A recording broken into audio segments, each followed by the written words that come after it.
할렐루야. 우리 함께 예배를 드리는 교우들과 평화의 인사 나누겠습니다. 덕분에 고맙습니다. 덕분에 행복합니다. 매주 만나는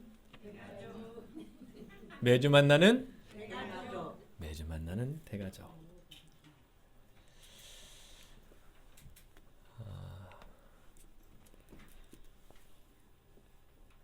어제 그제 금요 기도회 시간에도 잠깐 언급했고, 또 여러분들도 너무나도 잘 알고 있는 상황일 텐데, 지난 12월 3일에 느닷없는 비상계엄으로 온 나라가 깊은 수렁에 빠져 있고, 전시간 장로님의 기도처럼 여전히 뉴스가 속보에 속보를 이어가고 있고, 또 온 국민들은 이에 졸인 마음을 가지고 기도하고 있고, 그리고 또 저를 비롯해서 100만 명 가까이 되는 수많은 시민들이 국회가 있는 여의도에서 모여서 탄핵안을 가결하라고 엄동설 안에 핫팩 부여지고, 어린아이들부터 연세가 지긋하신 어르신들까지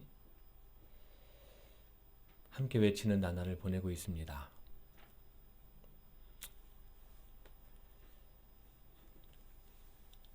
지난 12월 3일 비상계엄 이후에 우리 교단은 바로 이어지는 12월 8일 오늘 나라와 민족을 위한 특별 예배를 드리는 날로 긴급하게 결정을 하고, 앞서 우리가 공동기도문을 함께 교독으로 마음을 모아 드렸고, 또 설교 이후에는 총회장의 긴급 목회 서신을 낭독하면서 하나님께서 이 나라 이 민족을 긍휼히 여겨주시고 또 바로 세워지기를 소망하고, 더 나아가서는 이 땅의 그리스도인으로서 하나님 창조하신 이 세상의 사명자로 살아가는 그리스도인으로서 어떻게 해야 될지를 결단하고 다짐하는 그러한 시간들을 가질 계획입니다. 아마 대부분의 우리 교단에 속한 전국에 흩어져 있는 모든 교회들은 이 일에 동참해서 예배에 순서들을 넣을 것이고, 또 보다 더 적극적인 교회들은 교회당 곳곳에 현수막을 붙여서 알리고 또 힘과 의지를 모을 것입니다. 지난 12월 3일 비상계엄 이후에, 그리고 이어지는 어제 저녁에 탄핵안의 표결에 대한 그러한 뉴스를 들으면서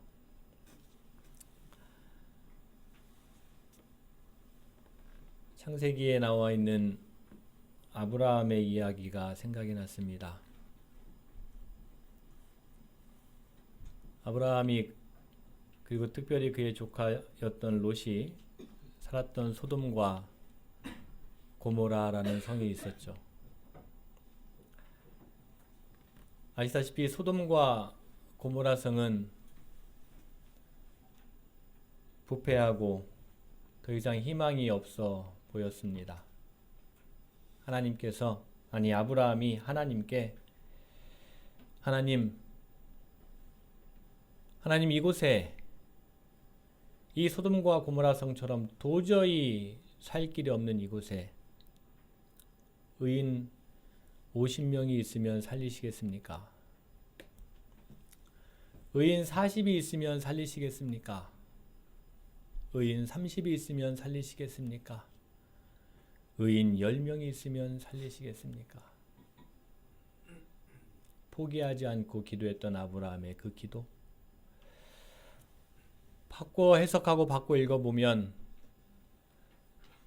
의인 10명만 있으면 그곳은 절대 망하지 않으리라 는 하나님의 위로요 희망의 말씀으로 보았습니다.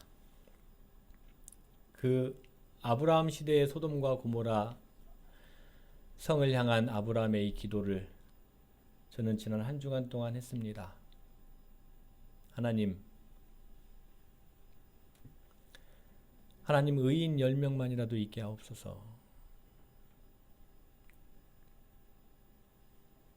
하나님 의인 10명이 없으면 이 나라가 더 깊은 수렁에 빠지게 되는데 의인 10명만이라도 있게 하옵소서.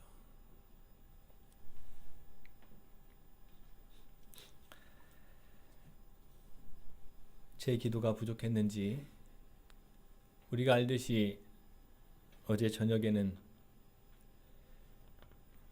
표결 정족수조차 채워지지 못하고 자동 부결이 되었습니다. 하지만 그럼에도 불구하고 하나님은 지금도 살아서 역사하시고 그리고 이 나라를 때마다 시마다 어려울 때에 다시금 살 길을 열어주셨는데 엘리야의 눈에 보이지 아니하는 7,000명이 그 암울한 시대에 있다고 말씀하신 그 하나님의 위로처럼 이 땅에 의인 10명이 반드시 어딘가에는 있어서 이 나라가 멸망의 길이 아닌 살 길로 소망의 길로 나아가기를 소망하고 그리고 또 그렇게 하나님께서 길을 열어주실 줄로 믿습니다. 바라고 원하는 것은 우리 한 명 한 명이 국회의원은 아니지만 우리 양무리 성도들 한 명 한 명이 의인 10명이 되어서 부디 깨어 앞서 기도한 것처럼 권력을 위임받은 자들이 함부로 하지 못하도록 하나님의 그러한 용사로 살아가는 우리 양무리 성도들이 될 수 있기를 주님의 이름으로 간절히 축원합니다.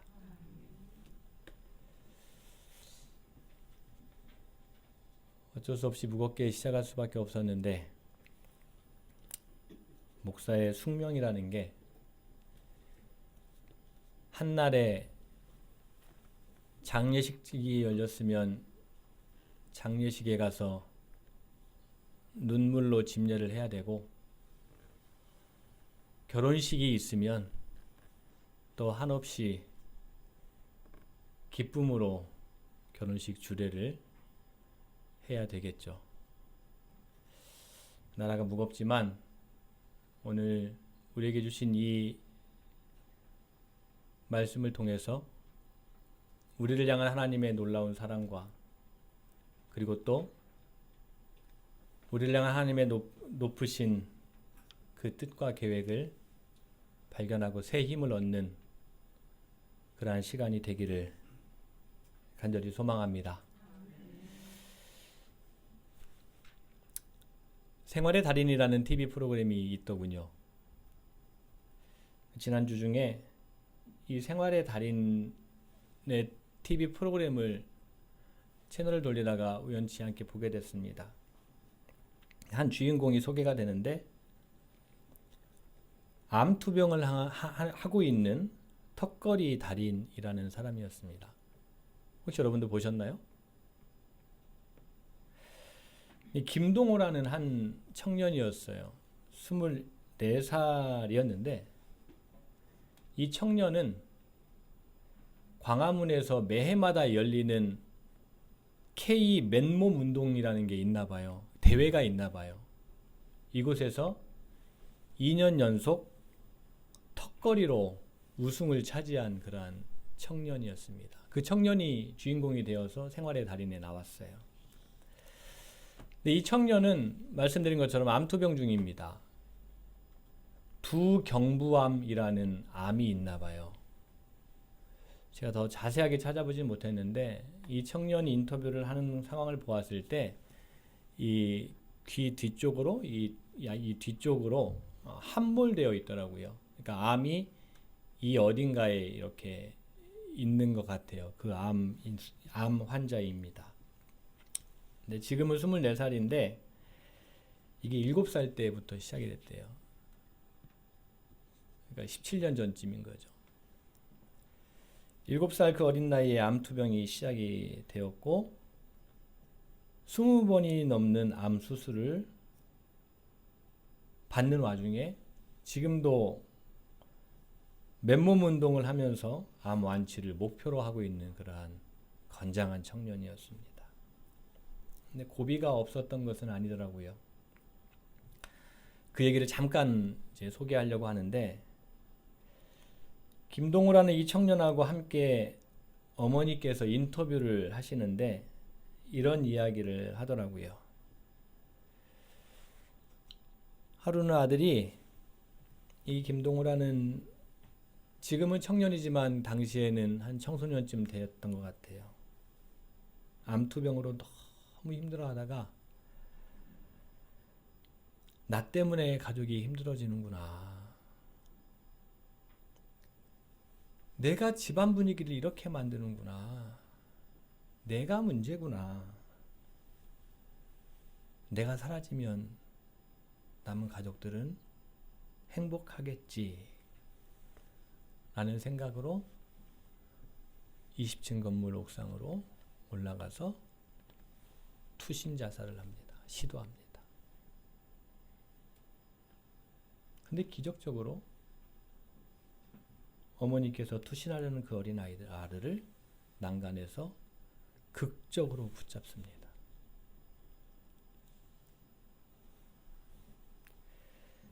근데 이 아들을 붙잡은 어머니가 찰나의 순간에 이런 생각을 했다는 거예요. 나도 같이 갈까?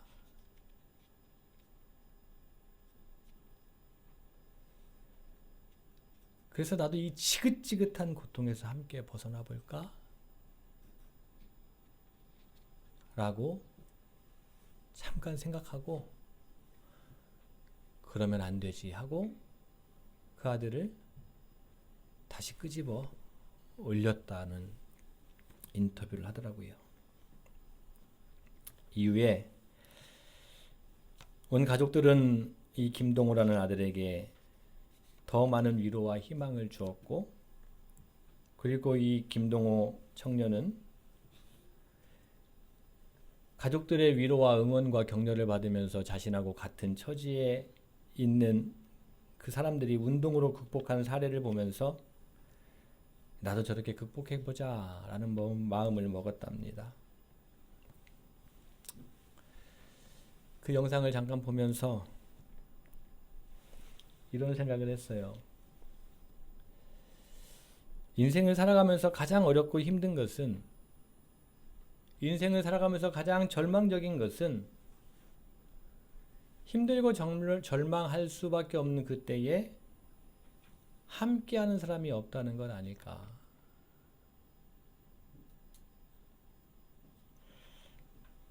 이걸 고스란히 반대로 생각해 보면 가장 어렵고 힘들더라도 가장 절망적일 때라도 서로에게 힘이 되어주고 격려해주고 응원해주고 기도해주는 가족이 있다면 극복하지 못할 일이 없지 않을까라는 생각을 했습니다.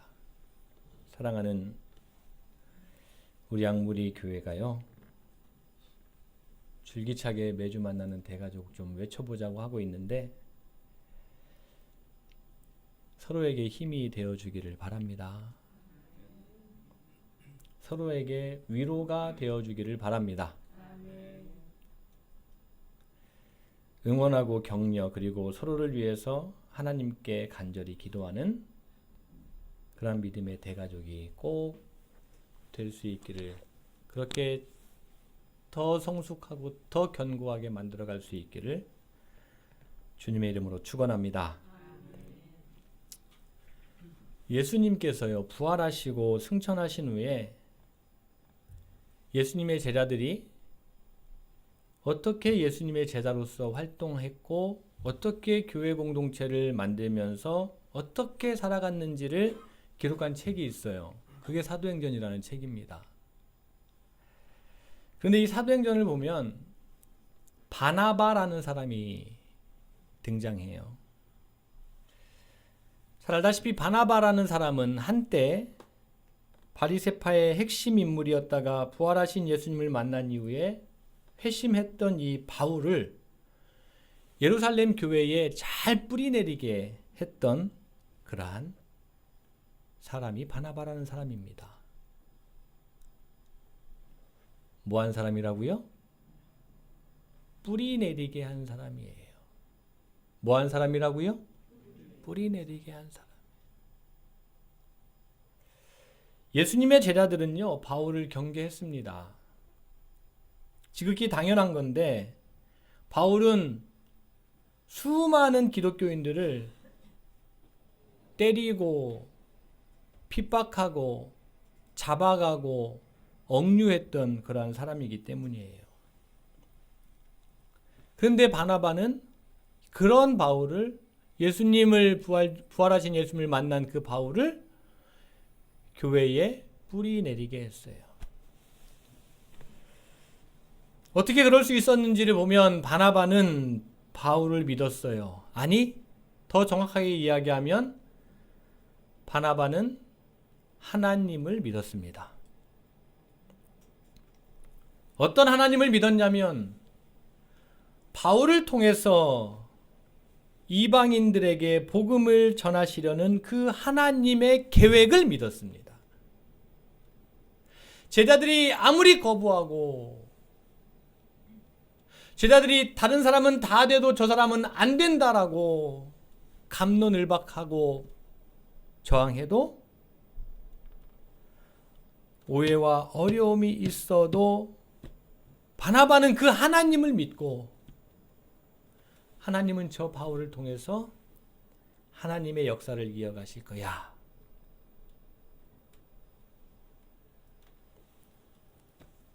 그래서 바나바는 바울을 교회 공동체에 정착시키고 뿌리내리게 하는데 전심을 다했습니다. 하나님을 믿었던 바나바처럼 저도 하나님을 믿습니다. 우리 양무리 교회를 통해서 일하고자 하시는 하나님. 제가 연말이 되면서 많은 이야기들을 들어요. 시험 당했다는 성도들, 어려움이 있다는 성도들. 근데 이야기는 꼭 해드리고 싶어요. 저는 하나님을 믿습니다.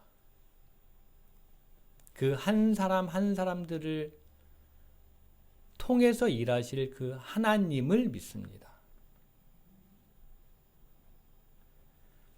하나님께 택함을 받았다라고 믿었던 그 사람들을 향한 하나님의 계획하심과 사랑을 믿습니다. 그 하나님의 인도하심도 믿습니다. 그래서 우리 교회 공동체와 구성원들의 마음을 하나님께서 위로해 주시기를, 하나님께서 일으켜 세워 주시기를, 하나님께서 믿음을 견고케 하시기를 믿고 기도합니다. 사랑하는 양무리 여러분, 우리 교회 공동체 안에 너나 할 것 없이 바나바의 기도와 그리고 하나님을 향한 분명한 믿음이 깊게 자리 잡기를 주님의 이름으로 간절히 축원합니다. 이런 와중에 오늘은 우리 교단이 성서주일과 인권주일로 정해서 지킵니다. 성경에 대한 예수님의 가르침은요, 분명합니다. 하나님 사랑과 이웃 사랑입니다. 따라해 봅시다. 예수님의 분명한 가르침은 하나님 사랑과 이웃 사랑이다. 그런데 하나님 사랑과 이웃 사랑은 별개가 될 수 없죠. 하나님 사랑은 이웃 사랑으로 이어지고 이웃 사랑은 하나님의 사랑과 무관하지 않다는 것이 예수님의 가르침입니다. 그리고 이웃을 사랑하는 길은 수만 가지가 있을 것입니다. 각자의 처지에 따라서 다양할 것이죠. 그리고 이웃의 인권을 존중하는 것 또한 이웃을 사랑하는 일이고 하나님을 사랑하는 일이 될 것입니다. 따라서 오늘 성서주일과 인권주일은 깊이 연관이 있는 주일이에요. 우리 교단 어르신 가운데 어떤 분이 성서주일과 인권주일을 같은 날로 정했는지는 모르겠는데 아주 놀라운 해안이 있다라고 저는 생각을 합니다. 하나님을 사랑하는 만큼 우리의 이웃을 사랑하고 구체적으로는 타인의 인권을 존중하고 타인을 보살피고 살리고 위로하고 격려하고 응원하고 기도하는 일에 힘을 쏟는 우리 양무리 교회가 되기를 간절히 바랍니다. 자, 오늘은 또 대림절 둘째 주일이기도 합니다. 그래서 대림절 두 번째 초를 밝혔습니다. 우리는 지난 주일에 대림절은 기다림의 절기고 준비하는 절기라고 했죠. 그리고 구체적인 준비는 예수님을 맞을 준비인데 그 자신의 삶의 자세와 태도를 깨끗하게 하는, 정리하는, 좀 비워놓는, 그래서 예수님이 오셔도 계실 만한 곳이 있는 그러한 회개가 뒤따라야 된다라는 하나님의 말씀을 들었습니다. 이제 지난주에 이어서 오늘도 대림절기를 보내면서 오늘 우리에게 주시는 말씀은 동일하게 준비해야 된다고 말씀하십니다. 그런데 오늘 복음서 말씀에서는 준비라는 것 이 자체가 얼마나 중요한 일인지, 얼마나 필요한 일인지 예수님께서 비유를 통해서 말씀하고 계십니다. 지극히 당연한 것이 준비하지 않으면 주어지는 것을 자신의 것으로 얻을 수 없기 때문입니다. 우리 하다못해 성탄절이 되면 아이들에게 울면 안 돼, 울면 안 돼 노래 불러주잖아요. 울면은 어떻게 된대요? 산타 할아버지가 선물 안 준대요. 울지 않는 준비를 해야 된다는 거예요. 지극히 당연한 이야기지만 준비가 얼만큼 중요한지를 예수님 말씀하고 계십니다.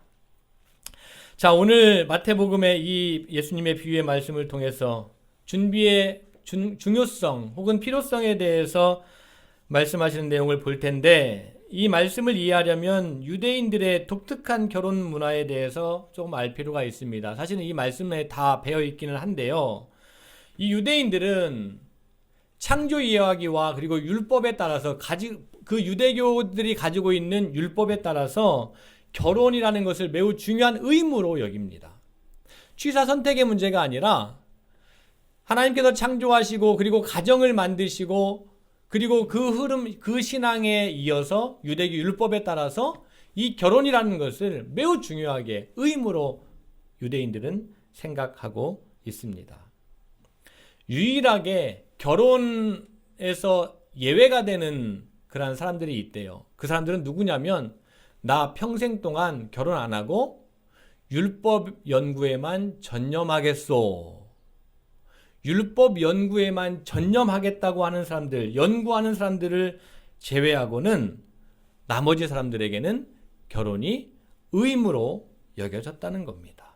그만큼 결혼을 하나님께서 만드신 세상의 중요한 일로 믿고 여기는 사람들이 이 유대인들입니다. 유대인의 결혼식은 따라서 매우 큰 축제로 열려요. 한 주일 동안 동네 잔치로 열린다고 합니다. 그리고 이때 신랑 신부의 친구들은 일주일 동안 신랑 신부를 왕과 왕비처럼 섬긴대요. 그러다가 클라이막스는 드디어 신랑이 신부를 맞으러 갈 때인데 이 시간은 미리 예고되지 않아서 신랑이 언제 올지 모른대요. 글쎄 비슷한 지역에 있어서 문화권이 얼추 유사해서 그럴지 모르겠는데 제가 작년에 이집트에 갔을 때 한 기독교 유적지를 찾아가는데 거기까지 걸어가는 와중에 목적지를 향해서 걸어가는 와중이었는데 동네 한복판에 무슨 DJ가 등장을 해가지고 북적북적 하는 거예요. 그래서 이게 무슨 일일까 하고 저는 제 목적지가 있으니까 목적지를 갔다가 예배당을 보고 그리고 또 교회 공동체의 모습들을 쭉 살펴본 다음에 한 1시간 가까이 지나고 나서 다시 그 동네를 통과하는데 그때까지 여전히 더 많은 사람들이 인파가 모여가지고 북적북적 하는 거예요. 짧은 영어로 물어봤습니다. 요즘엔 구글 번역기도 하도 잘 돼 있어가지고 뭐 때문에 이렇게 북적북적하냐? 뭐 때문에 DJ가 왔냐? 막 큰 스피커가 있습니다. 우리 교회 2 스피커를 합한 거에 한 3배 정도 되는 스피커들을 가져가다가 동네가 떠들썩합니다. 결론은 결혼식이래요. 결혼식인데 온 동네에 북적북적 하더라고요. 근데 참고로 그 동네는 쓰레기 마을이라 그래가지고요. 이집트의 정부의 지원을 안 받고 기독교 공동체로 같이 모여서 쓰레기가 마지막 매립되는 곳에 그곳을 걸러서 그 쓰레기를 처리하면서 생산활동을 해가면서 기독교 신앙을 유지해가는 어떤 그런 공동체였거든요.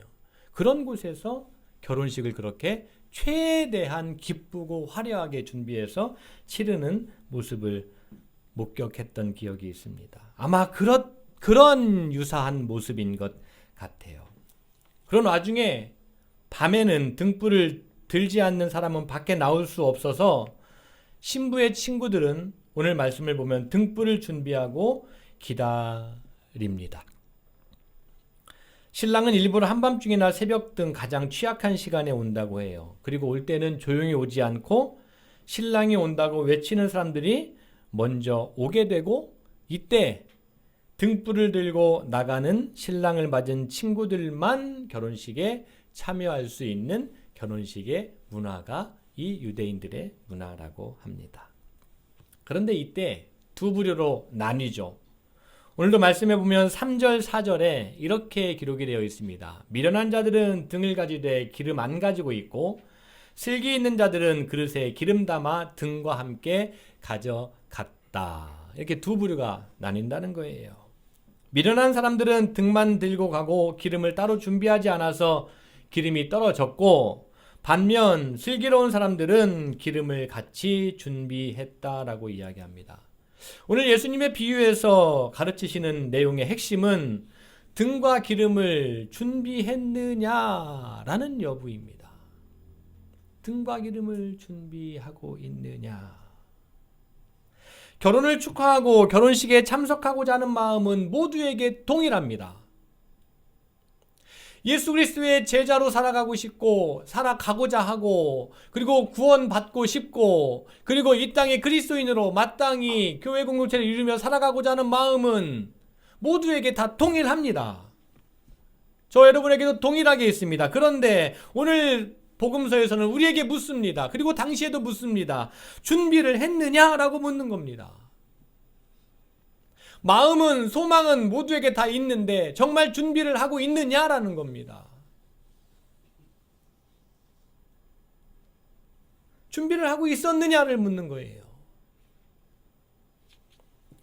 당연히 신랑과 신부의 결혼을 진심으로 축하하고 결혼식에 참석하기를 기다리는 사람들은 밝은 등불로 맞을 준비를 할 것이기 때문입니다. 이어지는 5절을 보면 신랑이 더디옴으로 다 졸며 잘세. 준비한 사람이든 준비하지 못한 사람이든 다 졸며 잔대요. 이 말씀은 신랑이 새벽에 왔는데 졸고 있었느냐 아니라는 것은 문제가 안 된대요.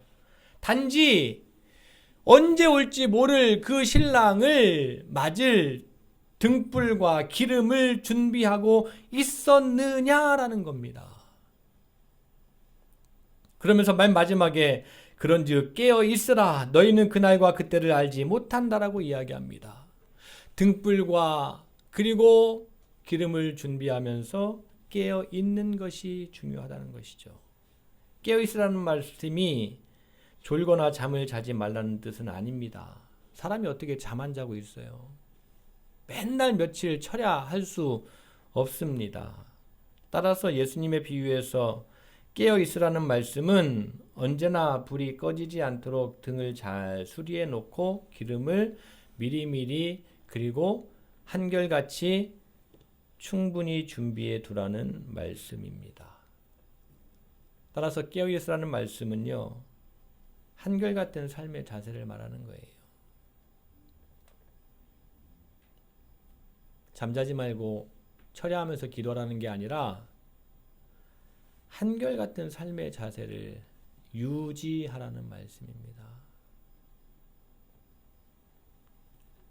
성실한 믿음을 유지하라는 말씀이에요. 그게 준비라고 말씀하고 있는 거예요. 인내와 절제의 신앙생활을 한결같이 준비하라는 말씀이에요.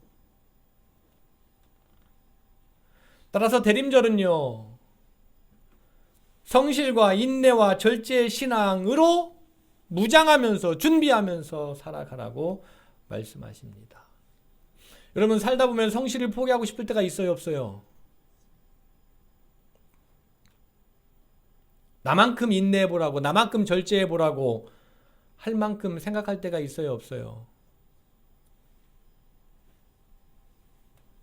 그런데 깨어있는 한결같은 사람, 인내와 절제로 기다리는 사람이 신랑을 맞이해서 혼인잔치에 들어갈 수 있다고 이야기합니다.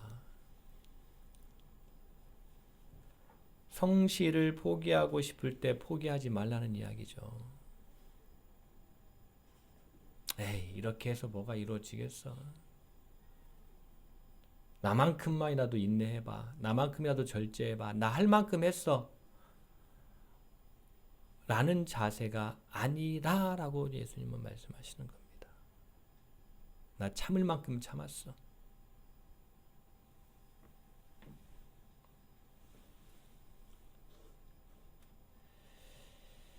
그렇다면 우리가 한결같이 인내와 절제로 깨어서 이루어가야 될 목표가 과연 무엇일까요?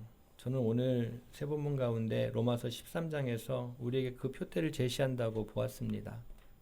로마서 13장 8절 말씀 같이 한번 읽어볼까요? 피차 사랑의 빛 외에는. 시작.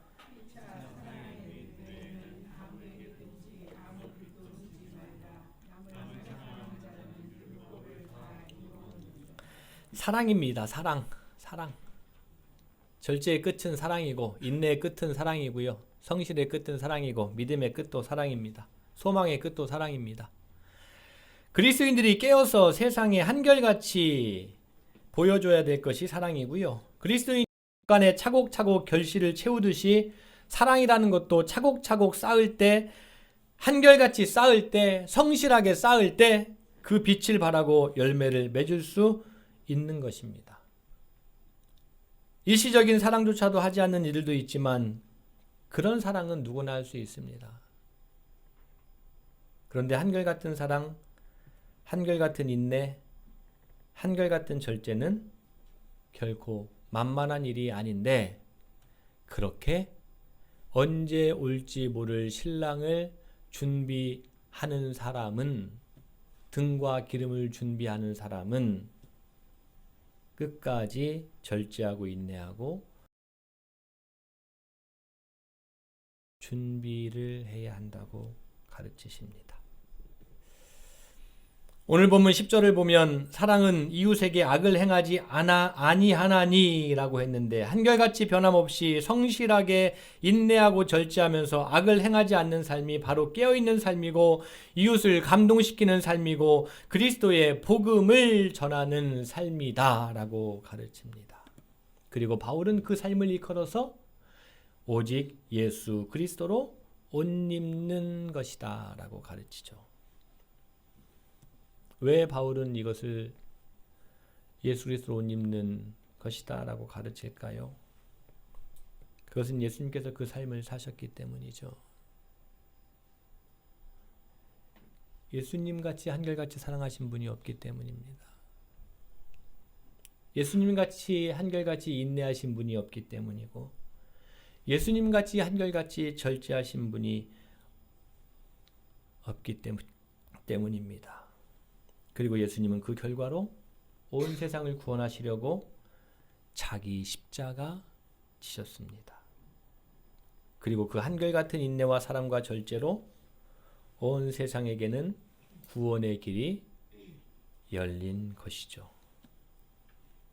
이제 우리가 그 옷을 입을 때입니다. 바울도 이야기하고 저도 이야기하고 이제 우리가 그 옷을 더 두텁게 입을 때입니다. 이 말은 곧 옷 한 겹 더 입자는 이야기가 아니라 예수 그리스도의 삶을 우리가 더 뒤따르며 준비하는 삶을 살아갈 때란 말입니다. 그 삶이 깨어있는 삶입니다. 그 삶이 한결같이 사랑하는 삶입니다. 그 삶이 한결같이 인내하는 삶이고 그 삶이 한결같이 절제하는 삶입니다. 그 삶이 변함없이 이웃에게 악을 행하지 아니하는 율법을 완성하는 사랑의 삶이다라는 것을 꼭 기억하시고 믿음의 삶을 살아가시기를 바랍니다. 사랑하는 양무리 여러분, 점점 더 어두워져 가는 세상, 자신의 정욕을 위해서 육신의 일을 한없이 도모하는 이 세상은 참 아이러니하게도 밝은 빛을 보기를 원합니다. 어떤 드라마를 보니까 범죄자 중에 범죄자가 언제나 매주마다 미사에 가서 고해성사는 하고 싶어 하더라고요. 온갖 소음으로 가득한 곳에도 아름다운 선율은 꼭 울리기를 이 세상은 참 아이러니하게 바랍니다. 전쟁과 폭력으로 피바람이 부는 곳에도 반드시 평화의 훈풍이 불기를 바라고 평화의 훈풍을 만들어내는 사람들이 반드시 있습니다. 아귀다툼하는 곳에도요, 구원의 손길을 기다리면서 또한 구원의 손길을 내미는 사람들이 꼭 있습니다. 예수 그리스도는 그런 어두운 세상에 그런 분으로 오신 분입니다. 밝은 빛으로 오신 분이고 아름다운 선율로 오신 분이고 평화의 훈풍으로 그리고 구원의 길로 오신 분입니다. 세상을 살려내고자 지금도 깨어 계시는 예수님처럼 우리 교회도 그리고 저와 여러분도 예수 그리스도로만 옷을 입고 한결같이 깨어서 한결같이 인내하고 한결같이 절제하여서 이 세상을 살만한 곳으로 함께 만들어가는 복된 인생을 오늘도 내일도 차곡차곡 준비해 가며 하나님께서 허락하실 복과 은혜 그리고 오실 예수님을 기다리는 그러한 믿음의 삶을 살아가시기를 주님의 이름으로 간절히 축원합니다.